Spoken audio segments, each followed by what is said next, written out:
কিছুদিন আগে আসলে মাইলস্টোনে ঘটে যাওয়া যেই ইনসিডেন্ট, সবাই কিভাবে পানি নিয়ে দৌড়াচ্ছে, কিভাবে আসলে রাস্তাঘাট সব কিছু ব্লক হয়ে গেছে, হাজার হাজার ক্যামেরা চলে গেছে, হয়তো বা কোনো একটা শিশু কিংবা টিচার কিংবা যে কোনো মানুষই ওখানে যখন ছিল তাদেরকে হয়তো বা আরেকটু দ্রুত হাসপাতাল পর্যন্ত নিয়ে যাওয়া সম্ভব হতো যদি ওই ক্রাউডটুকু না থাকতো, যদি আসলে সবাই ওখানে হেল্প করার জন্য পৌঁছে যেত।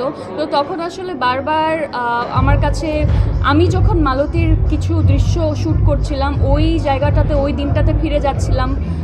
মালতী আসলে নিজের হাজব্যান্ডের বডিটা নিয়ে যেরকম সাফার করেছিল শুধুমাত্র ট্রাফিকের জন্য, একটি বিল্ডিং, যে বিল্ডিংটা আসলে ঠিক মতো বানানো হয় নাই, ঠিক জায়গায় বানানো হয় নাই, তো অনেক কিছু আসলে মিলে যাচ্ছিলো। তো তখন আসলে আমি বুঝতে পেরেছিলাম হয়তোবা আমরা ফিল্মটা আগে করে ফেলেছি, এরকম একটা ইনসিডেন্ট পরে ঘটেছে, এইরকম কাজ আগে কেন হয় নাই, যদি হতো হয়তোবা কারো না কারো মাথায় এই ব্যাপারগুলো আসতো, এবং যেখানে আসলে একটা বিল্ডিং হওয়া উচিত না সে, বা একটা বিল্ডিংয়ে যেই ধরনের ফায়ার সেফটি থাকা উচিত সেইগুলো নিয়ে ভাবা যেত। আর সবসময় বলে এসেছি আমি আসলে এমন কাজ করতে চাই যেই কাজের একটা মিনিং থাকবে।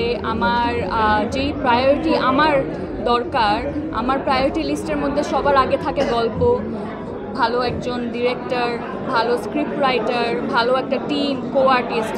এই প্রায়োরিটি লিস্টে যখন ফুলফিল হয় তখনই আসলে আমি কাজ করি। কারণ একটা সময় লাইফের ছিল, ক্যারিয়ারের একটা সময় পার করেছি যেখানে আসলে নিজের এক্সপিরিয়েন্স গ্যাদার করার জন্য আমি অনেক ধরনের কাজ করেছি। সব কাজ ভালো হয়েছে তা না, সব ভালো কাজের মধ্যে কিছু কাজ ছিল যেগুলো অ্যাভারেজ, কিছু কাজ ছিল যেগুলোর নিয়ে অনেক বেশি আশাবাদী ছিলাম হয়তো বা, কিন্তু সেটা দিন শেষে খুব একটা ভালো হয় নাই।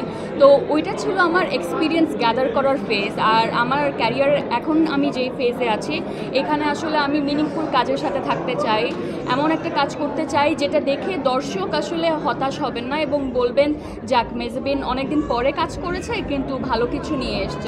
সাবার জার্নিটা আসলে অনেক বেশি দীর্ঘ হয়ে গেছে, আমরা একদমই এক্সপেক্ট করি নাই, কিন্তু সাবা ইন্টারন্যাশনালি এত ভালো করবে এটা আমাদের চিন্তাভাবনার একেবারেই বাইরে ছিল। সাবা লাস্ট মান্থ অগাস্টেও আসলে অস্ট্রেলিয়াতে ভিক্টোরিয়ান প্রিমিয়ার করেছে। তো সেই জায়গা থেকে বিদেশে সবাই এত বেশি পছন্দ করছে সাবাকে, সেই কারণে আসলে দেশে এখনও রিলিজ দেওয়ার সেই সুযোগটা আমাদের হয় নাই। কিন্তু আমি যতটুকু লাস্ট আপডেট পেয়েছি, আমরা খুব জলদি আসলে একটা ডেট বলতে পারবো।